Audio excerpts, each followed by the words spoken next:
할렐루야. 한 주간도 잘 지내셨습니까? 오늘은 저와 함께 다윗의 눈물 3강 다윗의 광야 생활에 관해서 함께 강의 진행하고 다윗을 알아보도록 하겠습니다.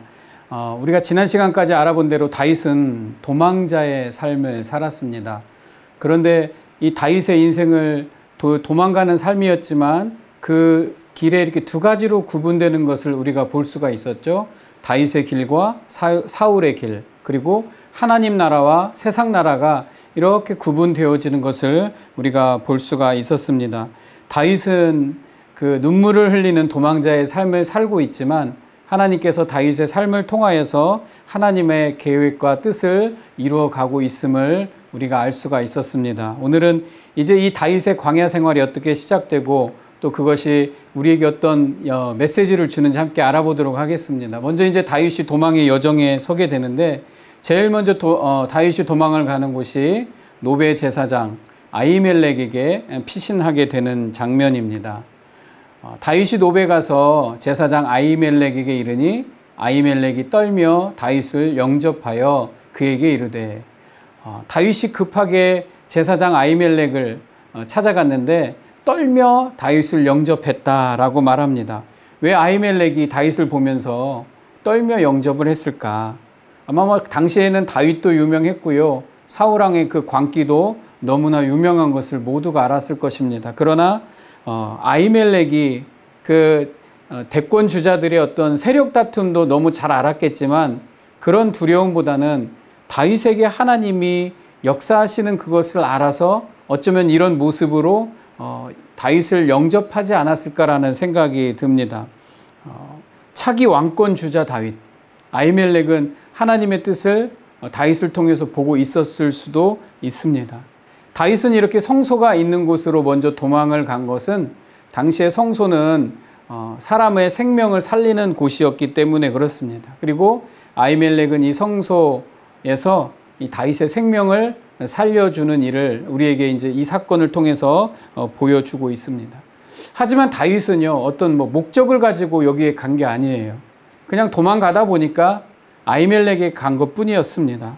왜냐하면 아히멜렉 앞에서 막 횡설수설하는 것을 우리가 잘 알게 됩니다. 그래서 다윗은 그냥 사울에게 맞서기보다는 도망의 길을 택한 것이 바로 다윗이었습니다. 이런 다윗의 약함을 통해서 우리가 또 알 수 있는 게 뭐냐면, 다윗은 약하구나, 인간적이구나. 그러나 이런 모습을 통해서 우리가 예수 그리스도를 알아볼 수 있는 그림자가 하나씩 생기네요. 그래서 그 그림자를 통해서 다윗이 이런 인생을 살았구나가 아니라 하나님이 다윗을 통해 어떻게 이 땅에 오실 예수 그리스도를 비추고 있는가, 이것을 알아봐야 됩니다. 먼저는 연약한 모습 그대로. 다윗은 그냥 어떻게 여기까지 왔냐 이렇게 말하니까 그냥 사울의 명령을 따르기 위해서 혼자 급하게 나오는 길이었다라고 아히멜렉에게 말합니다. 지난번에 다윗과 골리앗을 이기던 그런 기백은 다 사라졌고요. 지금 뭔가 자꾸 변명하고 말을 막 지어내고 있는 그런 다윗의 모습입니다. 근데 이것이 다윗은 너무 연약하고 무기력하구나 라고만 생각할 수 있지만 바로 이 길이 다윗이 선택한 길이었고 다윗에게는 순종의 길이었다라고 볼 수가 있습니다. 다윗은 만만이요 사울은 천천이다. 이만큼 다윗은 군대 장관이었고 다윗이 가지고 있는 그 하나님 앞에서의 어떤 세력이 있습니다.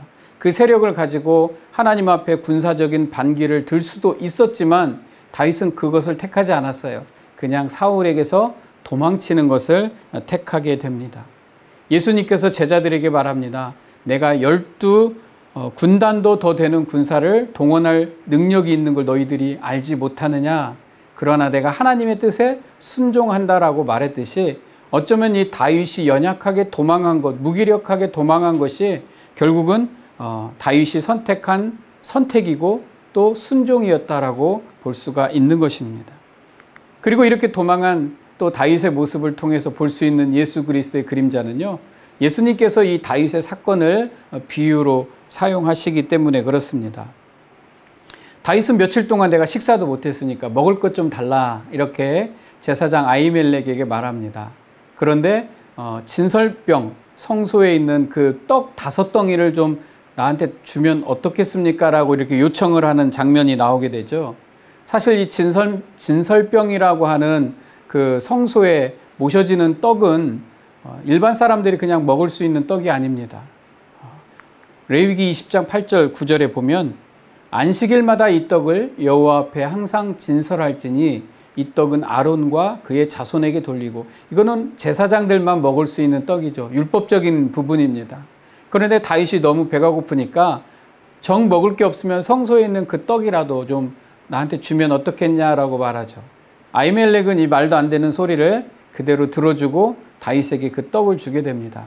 왜냐하면 다윗이 이 성소에 도착할 때는 너무나 배가 고프고 도망하고 기진맥진한 상태였기 때문에 그것을 먹고 기운을 차려야만 되는 상황이었다라는 것입니다. 뭔가 긴박하고 남에게 눈에 띄면 안 되는 그런, 우리가 볼 수 없는 그런 상황이 이 장면에 있고, 아히멜렉은 그거라도 다른 사람들의 눈에 띄지 않게 뭐 누구를 시켜서 무슨 음식을 가져와라가 아니라 당장 이 음식을 줘서 다윗이 생명을 연장할 수 있게 만들어 주었다라는 것입니다. 근데 어디서 많이 들어본 이야기예요. 이게 진설병 떡을 주면 안 되는데 그것을 먹었네? 율법을 어겼어? 잘 됐어? 못했어? 이게 어디에서 이야기가 나오냐면, 예수님과 그의 제자들이 안식일에 밀밭을 지나다가 밀을 이렇게 까부려서 먹은 장면이 있습니다. 그것을 바리새인들이 보고 율법을 어겼다 안 어겼다 이야기를 할 때에 예수님께서 이렇게 말합니다. 어떤 예를 드냐면 방금 다윗의 그 사건의 예를 들면서 제사장 외에는 자기가 그와 함께 한 자들이 먹어서는 안 되는 진설병을 먹지 아니하였느냐. 다윗도 그 시대에 그 사람 생명을 살리기 위해서 그 율법이 있음에도 불구하고 제사장이 그 떡을 먹여서 다윗을 살리지 않았느냐. 그러니까 안식일에 이 배고픈 사람들이 이것을 먹는 것이 꼭 율법을 어겼다 안 어겼다보다 더 중요한 일 아니겠느냐. 생명을 살리는 일이 더 중요하다라고 예수님이 이 예를 들어서 설명을 하시고 있었다라는 겁니다. 그러니까 제사장이나 모두가 율법적 기능을 몰랐던 게 아니에요. 그러나 이 율법의 기능은 사람을 살리는 거에 있지 이런 법칙을 막 지키는 거에 있지 않다라는 것을 알려주시는 거예요. 근데 여기에 더 큰 의미는 이 땅에 우리에게 떡으로 오신 예수 그리스도, 생명의 말씀이라는 거죠. 말씀으로 오신 예수 그리스도가 우리를 살리러 오셨다라는 거죠. 예수님이 어떤 우리에게 규례를 주고 그 법칙을 잘 지키냐 안 지키냐 이게 아니라 예수님은 말씀으로 이 땅에 오셔서 우리를 살리시고 생명의 떡으로 우리에게 오셨다라는 겁니다. 그러니까 결국 다윗은 이 연약함에도 불구하고 연약함으로 이루어진, 도망가다가 벌어진 이 사건을 통해서도 이 땅에 이루어질 구속사역, 이 땅에 오실 예수 그리스도를 미리 설명하고 있는 표본이 되어지고 있다라는 거죠. 아히멜렉은, 그 제사장은 아무튼 다윗을 도와주었기 때문에 결국에는 죽음을 당하게 됩니다. 다윗을 도와주었다는 이유로 죽임을 당하지만 나중에 이 아히멜렉의 자손, 그 아들 아비아달이 나중에 제사장이 되어서 다윗의 왕국에 또 다윗을 돕는 제사장이 되게 됩니다. 어떤 일이 벌어지는가요?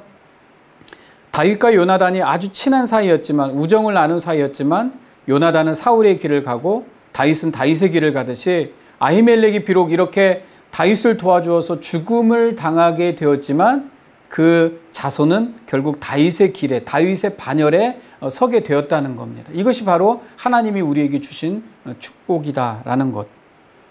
이 갈림길을 우리가 이 다윗을 공부하면서 볼 수가 있어야 됩니다. 지금 당장 뭐가 잘 됐다 이게 문제가 아니고 이 사람이 어느 길에 서 있는가.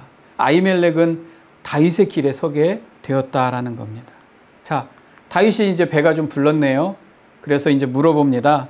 다윗이 아히멜렉에게 이르되 여기 당신의 수중에 칼이나 뭐 창이나 이런 거 없습니까? 무기로 쓸만한 거 없습니까? 내가 급하게 나오느라고 아무것도 못 가지고 나왔거든요. 근데 뭐 제사장이 이것을 보고 뭐 몰랐을까요? 저는 다 알았을 거라고 생각을 합니다. 꼭 마치 교회에 와서 뭐 쓸만한 무기가 없나요? 뭐 이런 식으로 물어보는 거하고 똑같거든요. 성소에 와서 뭐 쓸만한 무기가 없나요? 이렇게 물어보는 거니까요. 자, 그런데 아히멜렉이 이렇게 말합니다. 네가 엘라 골짜기에서 죽인 블레셋 사람 골리앗의 칼이 여기 있다. 마침 이거라도 가져갈래? 라고 이렇게 물어보니까 다윗이 그것을 보더니 이렇게 말합니다. 우와, 그 같은 것이 또 없나니 그거 나한테 주십시오 하고 골리앗의 칼을 받아들고 이제 성소를 떠나게 되게 되는 것입니다. 이게 무슨 말입니까? 우리가 다윗과 골리앗의 싸움을 알잖아요. 다윗이 뭐라고 한지 아세요? 여호와의 구원하심이 칼과 창에 있지 아니함을 이 무리에게 알게 하리라. 전쟁은 여호와께 속한 것인즉 그가 너희를 우리 손에 넘기시리라. 전쟁은 여호와의 구원하심은 창과 칼에 있지 않다라고 말했던 다윗이 지금 골리앗의 칼, 그것도 골리앗의 칼을 들고 우와, 이것만큼 좋은 것이 없습니다 하고 그것을 가지고 갔다라는 거죠. 여기에서 또 다른 다윗의 눈물이 보여지게 됩니다. 저는 이 강의가 온라인 강의고 시간이 한정되어 있어서 이 감정을 자세히 설명할 수 없지만 저는 공부하면서 잠깐 이렇게 퍼즈하고 생각을 하셨으면 좋겠어요. 다윗이 칼을 들고 와 신나게 도망갔을까요? 저는 여기서 다윗이 눈물을 흘리며 골리앗의 칼을 들고 도망갔을 거라고 생각합니다.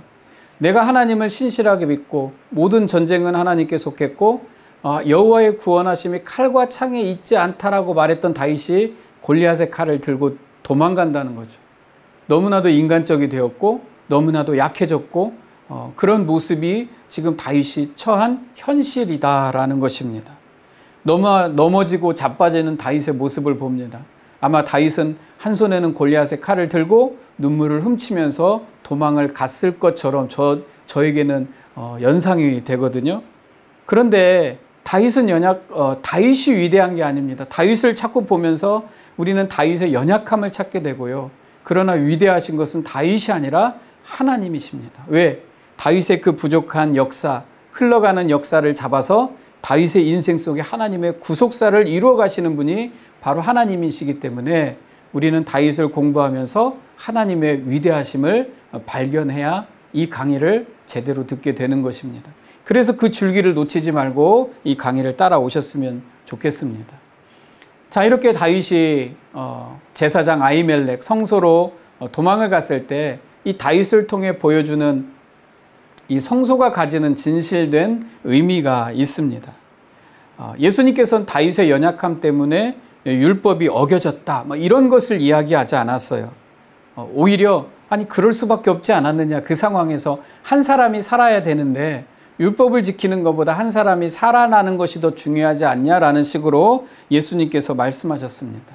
이것을 통해서 우리는 지금 현대시대의 교회의 역할이 어떠해야 하는 것을 또 우리가 배울 수가 있습니다. 다윗이 사울을 피해 도망을 쳐서 성소로 들어갔다가 나올 때는 배고픈 배가 불렀고 그 손에는 무기가 있었다라는 거죠.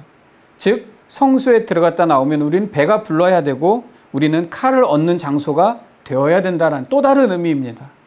거기서 막 무기를 얻어와라 이런 소리가 아니겠죠. 성전과 같은 역할을 합니다. 교회는. 그래서 이 땅의 영혼들이 교회에 왔을 때는 교회에서 뭘 얻어야 돼요? 배가 불러야 되고 그 다음에 교회에서 칼을 얻어야 됩니다. 이 칼이 무기를 말하는 게 아니겠죠. 어떻게 보면 우리에게 항상 성경에서 말하는 칼은 하나님의 말씀을 말하는 거기 때문에 우리는 이곳에서 육적인 것도 얻어야 되고 영적인 것도 얻어야 되는 것이 바로 교회의 기능이고 성소의 기능이라고 예수님께서 말씀을 해주십니다. 왜? 교회는 예수 그리스도가 반석이 되셨잖아요. 예수 그리스도가 머리이시잖아요. 그러니까 예수님이 그렇게 우리에게 말씀하시기 때문에 우리는 이 부분을 통해서 교회의 역할이 무엇인가도 다시 한번 생각해 볼 수가 있어야 됩니다. 자, 이거는 이제 우리에게 주는 메시지지만 다윗은 현실을 달려가고 있죠. 다윗은 도망가고 있습니다. 도망. 자, 어디로 갈까요? 골리앗의 칼을 들고 골리앗의 고향으로 도망을 가고 있습니다. 다윗이 이제 더 이상 갈 곳이 없었어요. 그래서 도망간 곳이 가드왕 아기스에게로 가니 그 가드가 바로 골리앗의 고향입니다. 그러니까 그 사람들이 다윗을 보자마자 이렇게 말합니다. 아니, 이는 그 땅의 왕 다윗이 아닙니까? 이렇게 말하죠. 이 굉장한 의미가 있습니다. 다윗은 분명히 가서 그냥 도망가지 않았겠죠. 제가 이만저만해서 이제 사울을 피해서 이제 이스라엘 땅엔 더 이상 머무를 곳이 없어서 여기로 왔습니다. 나를 좀 이제 받아주십시오라고 말을 했겠죠. 그런데 사람들이 의심을 합니다. 다윗의 말을 믿어주지 않는 거예요. 그러면서 뭐라고 다윗을 말합니까? 이는 그 땅의 왕 다윗이 아닙니까? 그 땅의 왕은 누구죠 지금? 사울이에요. 그러나 이방 백성들에게 이미 이스라엘의 왕은 다윗처럼 돼 있었다라는 거죠. 오히려 이스라엘 사람들보다 블레셋 사람들이 더 선견지명이 있다고 말할 수가 있습니다. 이처럼 사람들이 어떤 면에서는 이 다윗의 어떤 깊은 의미를 알고 있지만 현실에선 다윗을 믿어주지 않아요. 그리고 다윗을 가만히 내버려 두면 안 되는 인물이에요. 왜? 이스라엘의 왕 같은 존재이니까 어떻게든 해야 되겠죠. 다윗은 어떻게 됩니까? 더 곤란에 빠진 거죠. 빨리 이 상황을 벗어나야 되는데 여기에서 시편 2개가 나오게 됩니다. 시편 56편 다윗이 가드에서 블레셋인에게 잡힐 때 이렇게 나옵니다. 시편 56편 1절에 하나님이여 내게 은혜를 베푸소서. 아까 말한 그 상황에서 아무도 자기를 믿어주지 않고 이스라엘의 왕 다윗이 아닙니까? 어떻게 해야 돼요? 빨리 잡아서 죽여야죠. 블레셋 입장에서는 사람들이 나를 삼키려고 종일 치며 압제하나이다. 내 원수가 종일 나를 삼키려 하며 나를 교만하게 치는 자들이 많다라고 다윗은 노래하고 있습니다. 그러니까 다윗은 엄청난 고통과 곤란한 처지에 빠져 있게 되는 것입니다. 시편 56편 4절 8절에 그들이 내 말을 곡해하며 또 그들의 모든 생각은 사악이라 그들이 내 생명을 엿보고 있다라고 말합니다. 다윗은 너무 힘들어요. 도망갈 곳이 없어요. 여기에선 죽게 생겼어요. 그래서 다윗이 노래할 때 이렇게 말합니다. 나의 눈물을 주의 병에 담으소서. 이 다윗의 노래입니다. 진실을 말해도 통하지 않는 상황, 거기에서는 어떤 도움도 받을 수 없는 현실, 그 현실 가운데 이스라엘 다윗이 그 상황에 빠져 있게 된 것입니다. 어느 곳에도 안전한 곳이 없다. 다윗에게는 어느 곳도 안전한 곳이 없습니다. 그러면 어디가 안전할까요? 다윗에게 딱 한 군데밖에 없죠. 나의 눈물을 주의 병에 담으소서. 도망갈 곳이 없네요. 하나님밖에 없는 거예요. 이게 다윗의 시고 다윗의 노래라는 것입니다. 근데 이게 안 통하면 이게 통하면 그래도 이제 다윗이 어떻게 블레셋에 좀 머무를 수 있겠지만 막 말해도 사람들이 믿어주지 않아요. 근데 이제 도망도 못 가네요. 왜? 아니 도간에 든 쥐인데 이걸 잡아야지 그걸 어떻게 내보내 주겠어요. 근데 다윗은 이제 정말로 곤란에 처해 있게 된 거예요. 사울을 피해서 오히려 블레셋 사람들에게 잡혀 죽게 된 거죠. 다윗이 이때 기지를 발휘해서 그곳을 탈출해야 되는데 그 두 번째 시편에 이제 그 모습이 나오게 됩니다. 다윗이 아비멜렉 앞에서 미친 채 하다가 쫓겨나는 장면, 이게 시편 34편에 나와 있습니다. 사무엘상 21장 13절에 보면 다윗이 이건 안 되겠다. 여기 못 있겠다. 그래서 갑자기 생각을 합니다. 왜? 다윗은 영리했거든요. 똑똑했거든요. 그래서 갑자기 미친 척을 합니다. 그리고 대문에 막 침을 바르고 미친 흉내를 막 내고 있었습니다. 바닥까지 내려간 겁니다. 지금 한 나라의 군대 장관이고 왕의 사위인 왕족인 다윗이 미친 채 하면서 침을 대문에 바르면서 그렇게 하고 있다는 자체가 다윗의 인생은 최고 아래로 내려갔다라고 말할 수 있습니다. 그래서 살기 위한 방편으로 미친 척을 하고 있는 거죠. 그때 다윗이 이 시를 짓습니다. 도망갈 곳이 없구나. 너희는 여호와의 선하심을 맛보아할지어다. 그에게 피하는 자는 복이 있도다. 내 입술을 거짓말해서 금할지어다. 마음이 상한 자를 가까이 하시고 충심으로 통회하는 자를 하나님께서 구원하시는도다. 사람이 세상이 커 보이면 세상이 무서워요. 그러나 하나님이 커 보이면 하나님을 의지할 수 있습니다. 그런데 우리가 인생에 어려운 일들이 막 생기면 세상이 더 커 보이죠. 하나님이 더 커 보이는 것보다 세상이 막 더 커 보이기 때문에 우린 세상에 밀리게 됩니다. 다윗도 그랬어요. 이때 다윗이 다시 하나님을 의지하는 거예요. 하나님이 더 크신 분이고 하나님께 피하는 자가 복이 있는 사람이다라는 것을 다윗이 몰랐던 게 아닌데 다시 한번 깨닫고 노래하고 있었다라는 겁니다. 이제 간신히 미쳤는데 그냥 그냥 내쫓아라. 이렇게 블레셋에서 무사히 도망을 쳐 나오게 됩니다. 이제 도망갈 곳이 없네요. 그래서 어디로 가야 됩니까? 광야에 있는 굴 이런 데로밖에 도망갈 수가 없습니다. 그래서 이제 본격적으로 다윗의 왕국이 시작되지만 그것은 아둘람 굴이라는 곳에서 시작되는 다윗의 왕국입니다. 자, 근데 이곳으로 사람들이 몰려들기 시작하는데 약하고 멸시받는 사람들이 이제 다윗이 어디에 있다라는 소문을 듣고 한 명씩 두 명씩 모여들게 되는데 그게 바로 이제 아둘람 굴에서 시작을 하게 됩니다. 누가 먼저 오냐면 다윗이 그곳을 떠나 아둘람 굴로 도망하게 그의 형제와 아버지의 온 집이 듣고 소리 소문을 듣고 다윗을 찾아서 다윗에게 이제 점점 사람들이 모이게 되는데 먼저 가족들이 모이게 되었다라는 것입니다. 이 아둘람 굴이다라는 것은 히브리 사람들이 주로 굴 이렇게 사용하는 것은 무덤입니다. 무덤으로 잘 사용하는 곳이 그래서 여기저기 동굴이 많았고 그 굴에서 또 무덤처럼 사용되어지는 곳. 그러니까 다윗이 도망쳐서 자리를 잡은 곳이 어쩌면 무덤일지도 모르는 것입니다. 다윗의 왕국이 시작이 돼서 사람들이 모이는 장소가 아둘람 굴, 무덤과 같은 아둘람 굴이었다라는 게 굉장히 의미가 있습니다. 여기에 사람들이 모이게 되고 이곳에서 정말로 어쩔 수 없는 그 죽음과 같은 처지에 놓인 게 다윗의 형편이에요. 그러나 바로 그 죽음이 있는 곳에 부활이 있었듯이 그리스도인이 예수님 때문에 고난을 받는 것은 당연한 것입니다. 그러나 그 고난을 통해서 하나님 나라가 시작이 되는 거예요.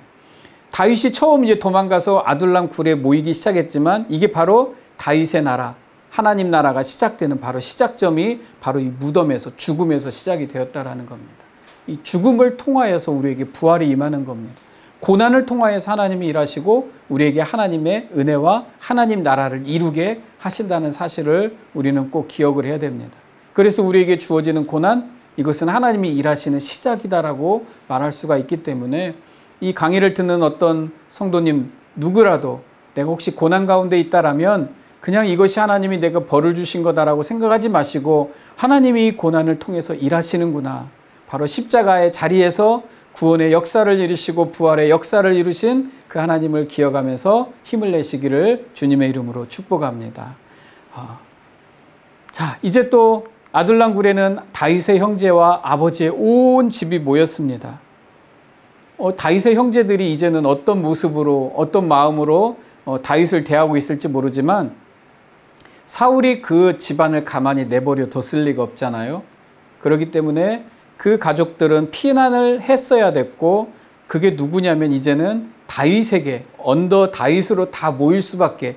예전에는 제일 막내와 같아서 업신여기고 따돌림을 시켰는지 모르지만 이제는 그 그늘 밑으로 다 와야 되는 게 다윗의 형제고 아버지의 온 집이었다라는 것을 알 수가 있습니다. 우리가 그리스도인이 되는 것도 마찬가지입니다. 이 가족은 다윗 때문에 좀 좋아졌다. 이렇게 생각할 수도 있었을지 몰라요. 와, 다윗이 그 왕 궁전으로 들어갔으니까 얼마나 이 가족들이 먹고 살기 좋아졌겠어요? 그런데 갑자기 다윗이 도망자가 되니까 온 가족이 같이 도망자가 되는 것입니다. 그 형제들이 다윗을 좋아했는지 안 좋아했는지는 모르겠지만 우리가 그리스도인이 된다는 것도 이와 같아요. 우리가 예수 믿는다고 다 좋은 건 아닙니다. 예수 믿었더니 다 좋아졌습니까? 아니죠. 예수 믿고 났더니 고난과 어려움이 따르고 있습니다. 그러나 우리에게 축복은 예수 그리스도 안에 있다라는 거예요. 이 어쨌든 다윗의 형제와 아버지의 온 집이 축복을 받았다라는 것은 우리는 알잖아요. 성경을 아니까. 다윗의 길에 서 있다라는 거죠. 이게 이 사람들의 축복이에요. 우리가 그리스도인이 되어서 축복이 되었다라는 것은 예수의 길에 서 있기 때문에 축복이에요. 그걸 통해서 뭘 얻었기 때문에 축복이 아니라. 그래서 이 형제들은 우리가 강의를 하면서 막내를 따돌렸던 그 형제나 아버지 온 집안이 이제는 다윗의 반열 안에 들어와 있게 된 것을 우리가 알 수가 있게 되는 것입니다. 자, 어떤 사람들이 또 모였습니까? 환난당하고 원통한 자들의 무리가 또 모이게 됩니다. 환난당한 모든 자와 빚진 모든 자와 마음이 원통한 자가 다 그에게로 모였고 다윗은 그들의 우두머리가 되었다. 그리고 그때 모인 게 400명가량 되었다라고 합니다. 점점 다윗의 세력이 뭔가 만들어지고 있는 듯한 모습을 우리에게 보여줍니다. 그런데 그 모인 사람들이 다 환난당하고 빚진 자고 마음이 원통한 자다. 고린도전서에 이렇게 나옵니다. 형제들아 너희를 부르심을 보라. 하나님이 우리를 부르셨는데 강하고 능한 자를 부르신 게 아니라 세상에 미련한 것들을 택하시고 세상에 약한 것들을 택하시고 세상에 천한 것들과 멸시받는 것들과 없는 것들을 택하사 하나님 나라를 이루셨다라는 겁니다. 왜? 아무 육체라도 하나님 앞에서 자랑하지 못하게.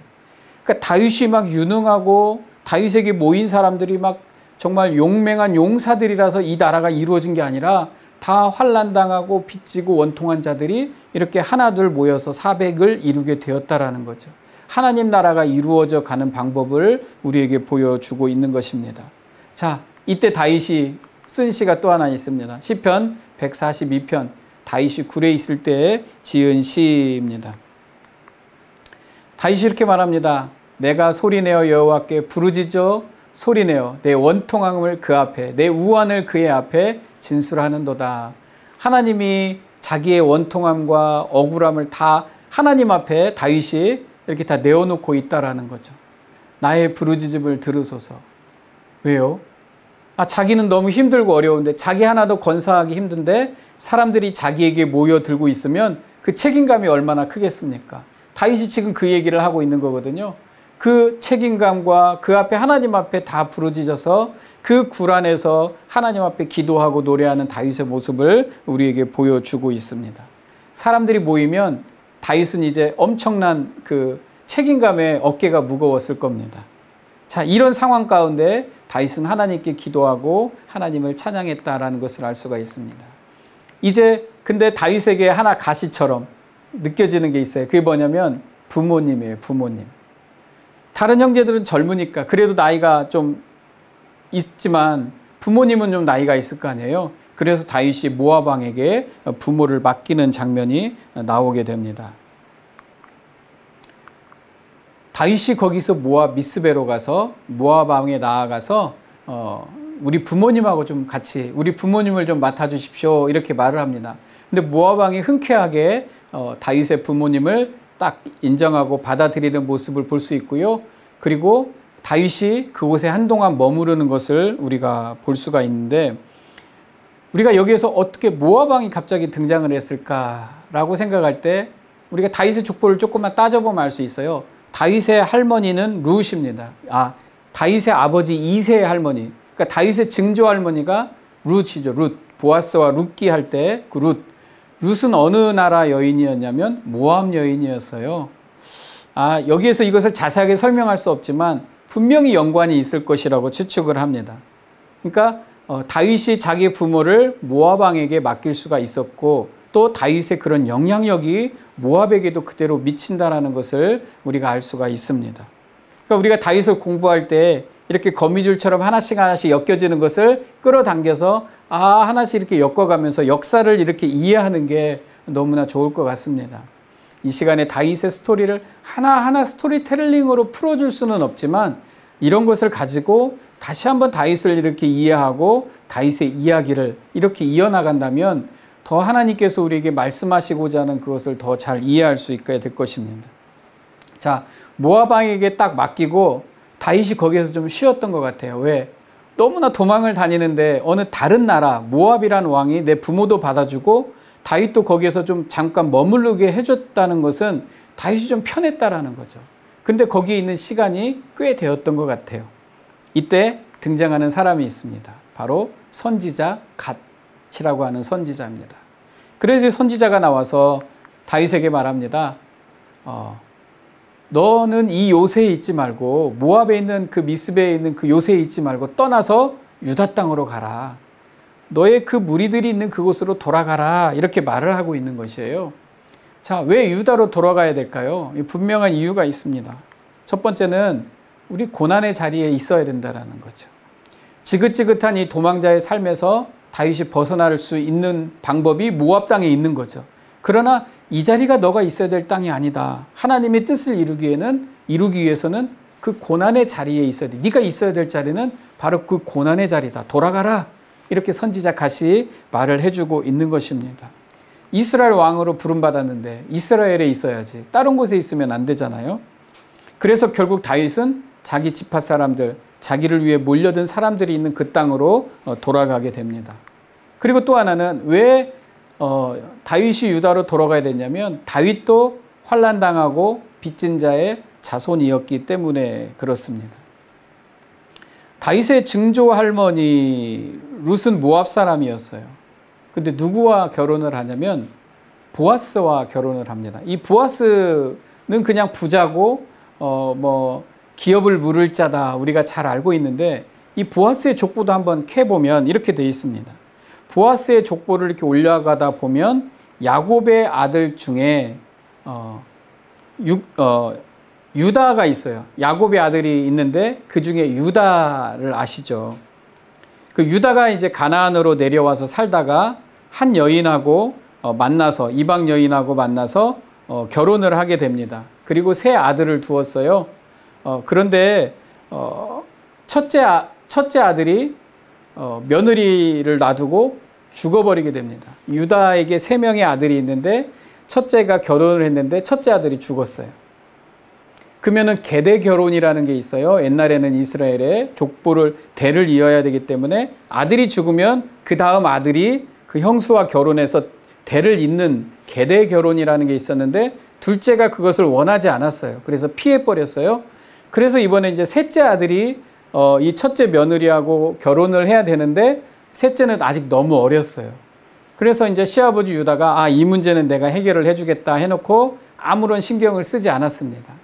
그래서 이 며느리 다말이라고 하는 다말 이 며느리가 이제 길거리의 여인으로 변장을 해서 아버지와 시아버지와 동침하는 장면을 창세기에서 볼 수가 있죠. 그래서 거기에서 아들을 낳게 됩니다. 아이를 갖게 되는데 이 며느리 이름이 다말이고 그 며느리 다말이 시아버지를 통해서 낳은 아이가 쌍둥이를 낳는데 그 쌍둥이 이름이 베레스와 세라라고 하는 쌍둥이입니다. 근데 그 족보가 이렇게 돼요. 베레스의 계보는 이러하니라. 베레스는 헤스론을 낳고 헤스론은 람을 낳았고 람은 아미나답을 낳았고 아미나답은 나손을 낳았고 나손은 살몬을 낳았고 살몬은 보아스를 낳았고 보아스는 오벳을 낳았고 오벳은 이새를 낳고 이새는 다윗을 낳았더라. 이게 뭐냐면 다윗의 족보. 다윗도 결국은 이렇게 환난당하고 빚지고 억울한 자의 자손이었다라는 거죠. 다윗도 똑같은 이런 그 족보의 줄기 속에 있는 사람. 그러니까 다윗은 유다에 있어야만 된다라는 것을 선지자 갓이 다윗에게 일깨워 주고 있다라는 것입니다. 유다라고 하는 이 나라가, 이 유다 지파가 결국은 이렇게 억울함을 통해서 만들어진 나라라는 거죠. 그러니까 그리스도인이라고 하는 것이 결국은 환난당하고 억울하고 죄 지은 자들이 구원받은 거예요. 아주 잘난 사람들이 모여서 되어진 게 그리스도인이 아니라 죄인들이 모여져서 예수님으로 말미암아 구원 얻은 자가 그리스도인이 되었듯이 다윗도 너 또한 환난당하고 빚진 자고 억울한 자다라는 것을 선지자 갓이 알려주고 다윗은 유다로 돌아오게 된 것입니다. 자, 이때 이제 성경에 한 사건이 나오는데 이제 다윗은 도망을 나와서 이렇게 도망자의 삶을 살고 있는데요. 저 아히멜렉에게 어떤 일이 있었습니다. 도액이라는 사람이 있는데 이 에돔 사람 도액이 나옵니다. 자꾸 이제 우리가 모압이 나오고 또 이 족보를 통해서 억울한 자를 이야기하듯이 여기서도 도액이라는 사람이 나오는데 이 사람을 에돔 사람 도액이다 이렇게 성경은 소개하고 있습니다. 에돔 사람 도액이 사울의 신하 중에 섰더니 대답하여 가로되 이새의 아들이 다윗이 노베 와서 아히멜렉에게 이른 것을 내가 보았는데 그러니까 아히멜렉이 다윗에게 먹을 것을 주고 골리앗의 칼을 준 것을 다 사울에게 갖다 일러 바친 사람이 바로 도액이라는 사람이라는 거죠. 근데 그 도액이 어느 나라 사람이냐, 어디 사람이냐, 어디 출신이냐, 에돔 사람이다라는 것이죠. 사울은 이제 열이 받죠. 그래서 가서 그 제사장들을 다 죽이라고 합니다. 근데 군사들이 그 제사장을 찾아간 군사들이 제사장들을 죽이는 것을 꺼려하니까 도액이 자기가 나서서 제사장들을 다 죽이는 어처구니 없는 일을 벌이게 되는데 그때 도액이 죽인 사람들이 85명이 되었다라고 말을 하는 것입니다. 그러니까 도액이라는 사람은 굉장히 도액이 밀고, 근데 이 사람이 도대체 어떤 사람인가? 바로 에돔 사람이다라는 겁니다. 아까 말한 것처럼 성경을 조금만 다시 또 올라가 보면 에돔 사람이라는 것에는 영적인 의미가 있습니다. 그러니까 야곱과 에서의 혈통의 충돌이다라고 볼 수가 있는 거죠. 그러니까 야곱의 혈통을 막는 것, 그 존재로서 에서의 후손이 바로 에돔이거든요. 그러니까 에서의 후손 에돔이 지금 야곱의 후손을 지금 이렇게 죽이고 있다라는 모습을 우리가 영적으로 보여주는 것입니다. 그래서 이 에돔 사람 도액의 밀고로 제사장이 85명이나 죽게 되었다라는 것. 그러니까 우리가 막 지금 에돔 사람이 에서의 후손이고 막 이것을 길게 지금 자세하게 아는 것보다 더 중요한 거는 여기서도 나뉘어지는 거예요. 야곱의 후손과 에서의 후손으로 또 나뉘어지는 것을 우리가 볼 수가 있게 됩니다. 계속 이 다윗을 따라가다 보니까 사울의 길, 다윗의 길로 나뉘어지고 하나님 나라, 세상 나라로 나뉘어지듯이 여기에서 지금 야곱의 후손을 밀고 한 사람이 바로 에돔 사람, 에서의 후손이더라는 거죠. 길이 또 나뉘어지는 것을 우리가 이것을 보게 되는 것입니다. 그러나 에돔 사람 도액은 되게 잘 되는 것처럼 보이겠죠. 사울에게 가서 고자질을 했으니까 상급을 받았겠죠. 어떻게 보면 세상적으로 잘 됐을지 모르고 아히멜렉과 제사장들은 85명이나 죽임을 당하게 됩니다. 그런데 우리는 알게 됩니다. 어느 곳에 줄을 서는 것이 하나님의 축복인지, 이 세상에서 보여지는 것으로 판단하는 게 아니라 하나님이 우리에게 무엇을 가지고 축복이라고 말하는지, 여기에 줄을 잘 선 사람이 하나 더 나옵니다. 그게 바로 아까 말했던 아히멜렉의 아들 아비아달이라는 사람입니다. 아비아달은 그날 정말 유일하게 살아남은 사람이었어요. 그래서 에돔 사람 도액이 거기 있기로 그가 반드시 사울에게 말할 줄을 내가 알았노라. 아비아달이 다윗에게 가서 그날 벌어진 일을 다 말하니까 그날 내가 에돔 사람 도액이 거기 있는 걸 봤는데 그 사람이 뭔가 일을 벌일 줄 내가 알았다, 이렇게 말을 하게 되는 것입니다. 그런데 여기 되게 중요한 거는 그 아히멜렉의 아들 아비아달이 그일라 다윗에게로 도망할 때 손에 에봇을 가지고 왔더라. 이게 무슨 말이냐면 아비아달도 제사장이었다라는 거죠. 아히멜렉 제사장의 아들 아비아달도 제사장이었습니다. 아히멜렉이 목숨 걸고 다윗을 택한 결과로 아비아달, 그의 아들 아비아달은 다윗의 길에 서게 됐어요. 에돔 사람 도액은 다른 길에, 사울의 길에 섰고 아비아달은 다윗의 길에 서게 되었다라는 것이 이 사건 안에서 우리가 보아야 되는 이 갈림길입니다. 이때 이 소식을 듣고 다윗이 또 시 한 편을 씁니다. 다윗의 시가 많이 나오네요. 시편 52편, 에돔인 도액이 사울에게 이르러 다윗이 아히멜렉의 집에 왔더라고 말한 때에, 이렇게 말하죠. 간사하녀여, 너는 남을 해치는 모든 말을 좋아하는도다. 내 뿌리를 빼시리로다. 도액에게는 간사하녀여, 네 뿌리를 빼시리로다. 그러나 다윗이 하나님 앞에 내가 이렇게 나 때문에 많은 사람들이 피해를 당했지만 하나님의 집에 있는 우리는 어떻게 될 것이다. 시편 52편 8절에 그러나 나는 하나님의 집에 있는 푸른 감람나무 같음이여, 이렇게 말씀을 하고 있어요. 이런 시를 쓰고 있습니다. 여러분, 고난의 여정입니다. 다윗은 지금 굴에서 피해 다니고 있는 상황이지만 다윗은 이렇게 고백하죠. 나는 푸른 감람나무 같음이여. 사랑하는 성도 여러분, 여러분의 삶이 힘들죠? 내 뜻대로 되는 게 있습니까? 어렵죠? 아프죠? 자녀들은 내 마음대로 안 되죠? 그러나 하나님의 길에 있으면 비록 힘들고 어려워도 우리는 푸른 감람나무 같은 하나님의 존재들임을 기억하시기를 바랍니다. 그래서 우리는 안 힘들어서가 아니라 힘들지만 하나님을 찬양하고 하나님을 의지하는 것, 이것이 우리가 가져야 되는 믿음이라는 것입니다. 오늘 또 그 믿음으로 승리하시기를 주의 이름으로 축복합니다. 자, 다윗은 이렇게 든든히 푸른 감람나무처럼 든든하게 서가고 있었습니다. 그래서 이런 일들이 벌어집니다. 그일라를 구원하는 일이 벌어지는데, 이게 어떤 일이 벌어지냐면 그일라 사람들이 다윗에게 와서 도움을 청합니다. 그런데 다윗은 왕도 아니에요. 도망자예요. 그런데 그 백성들이 와서 도움을 청하는데 블레셋 사람이 와서 그일라를 쳐서 그 타작 마당을 탈취하더이다. 좀 우리를 좀 와서 도와주십시오 라고 말하는 것입니다. 사실은 누가 왕입니까? 사울 왕이 왕이죠. 그런데 도움을 다윗에게 요청하고 있는 거예요. 이게 무슨 말이냐면 사울이 그 나라를 잘 이끌어가지 못하고 있다라는 것을 암시적으로 보여주고 있는 것입니다. 그러나 많은 사람들이 하나님의 뜻을 이루어 가고 있는 다윗에게 기울고 있음을 우리는 알 수가 있는 겁니다.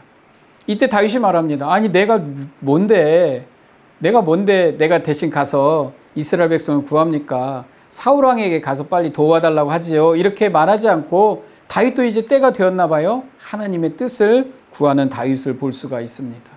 다윗이 여호와께 묻자 가로되 내가 가서 이 블레셋 사람을 치리이까? 여호와께서 다윗에게 이르시되 다윗이 또 여호와께 다시 묻자온데 여호와께서 대답하시되 가서 블레셋 사람을 네 손에 붙일 때니까 가서 치라 이렇게 말하는 거죠. 이제 하나님의 뜻을 이루고 하나님의 뜻을 구하고 하나하나 이루어 가고 있는 다윗의 모습을 볼 수가 있습니다. 뭐가 보이십니까? 다윗이 도망자인데 점점 성장하고 있다는 것을 우리가 느낄 수가 있습니다. 비록 도망자 처지였지만 기름 부음 받은 다윗, 하나님의 기름 부음 받은 다윗이 하나님께 기도하며 그일라를 블레셋에서 구원해내게 되는 것입니다. 이게 바로 다윗의 왕국 이스라엘, 하나님의 뜻을 이루어낼 그 나라가 하나씩 만들어져 가고 있다는 것을 우리에게 보여주고 있습니다. 아직은 드러나지 않았어요. 그러나 그 시작을 조금씩 윤곽을 드러내고 있는 다윗의 왕국이 우리 눈에 보여야만 되는 것입니다. 다윗은 이렇게 광야에서 고난을 통해서 배우고 성장하고 있었습니다. 다윗은 광야에서 배우고 있으면서 그 광야에서 배우는 노래 이렇게 표현을 했지만 다윗은 그냥 힘들고 지치고 억울하고 막 이러고만 끝난 게 아니라 거기서 배우고 있었어요. 그래서 이것을 광야에서 배우는 노래라고 합니다. 근데 이번에는 뭘 배웠을까요? 다윗에게 와서 도와달라고 했던 그 사람들이 다윗을 또 배신하고 있는 거예요.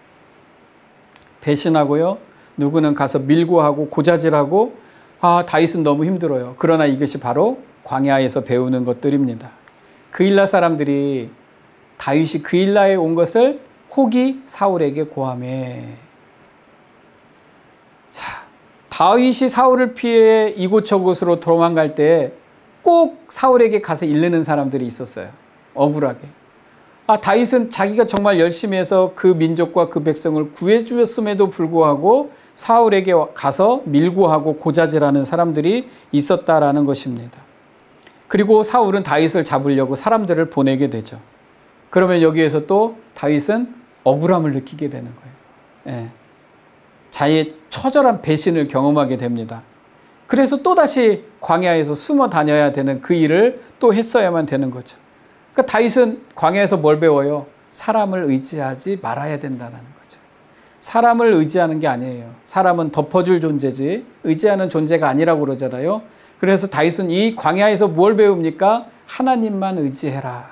하나님만 의지해야 한다는 것을 배우게 되는 겁니다. 우리 인생도 마찬가지예요.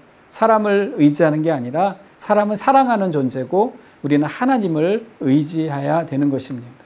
두 번째, 십광야 사람들의 배신입니다. 이번에는 다윗이 십광야로 거처를 옮깁니다.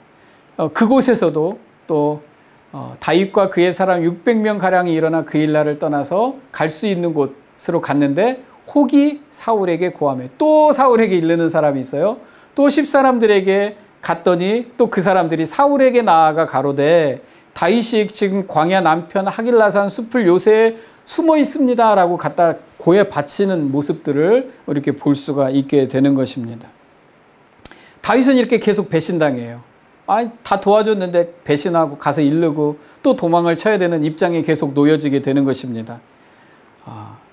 근데 이게 더 억울한 것은 이 10사람들이 10이라고 하는 그 지역 사람들이 유다 지파에 속한 사람들이었기 때문에 다윗은 그 배신이 더 억울하고 힘들었을 것입니다. 그냥 은혜 베풀어준 그 사람들에게 도리어 내가 가장 가까운 사람들에게 배신을 당하고 있었기 때문에 그렇습니다. 그러니까 사울은 너무 지쳤어요. 얼마나 지쳤을까요? 자기 지파 사람조차도 믿을 수가 없다. 누구만 의지해야 된다? 하나님만 의지해야 된다. 이것을 배우게 된 것입니다. 다시 또 시 한 편을 하죠. 시편 54편. 여기에서 또 10사람들이 사울에게 이르러 말하기를 다윗이 우리가 있는 곳에 숨지 아니하였나이까 이렇게 고자질하던 때에 다윗의 심정을 노래합니다. 낯선 자들이 일어나 나를 치고 포악한 자들이 나의 생명을 수색하며 하나님을 자기 앞에 두지 아니하였음이니이다. 그들은 하나님을 의지하는 사람들이 아니다라고 말을 하고 있는 것입니다. 그리고 모든 환난에서 나를 건지시고 내 원수가 보응받는 것을 내 눈이 똑똑히 보게 하셨나이다. 다윗이 여기 이 시편에서 배신당하고 계속 사람들이 나를 이르고 고자질하는 그 상황에서 다윗이 배운 게 뭐냐면 모든 환난에서 나를 건지시고 내 원수가 보응받는 것을 내 눈이 똑똑히 보게 하셨나이다 라고 했는데 여기를 과거형 동사로 딱 끝낸 거예요.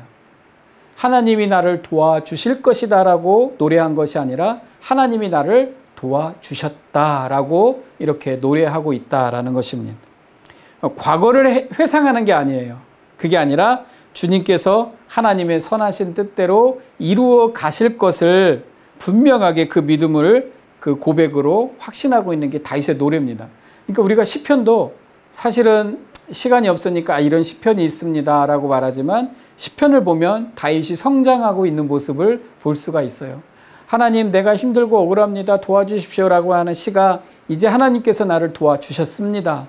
그리고 내가 일어날 것입니다. 이렇게 다윗의 시가 성장하고 있는 모습을 우리가 배울 수가 있습니다.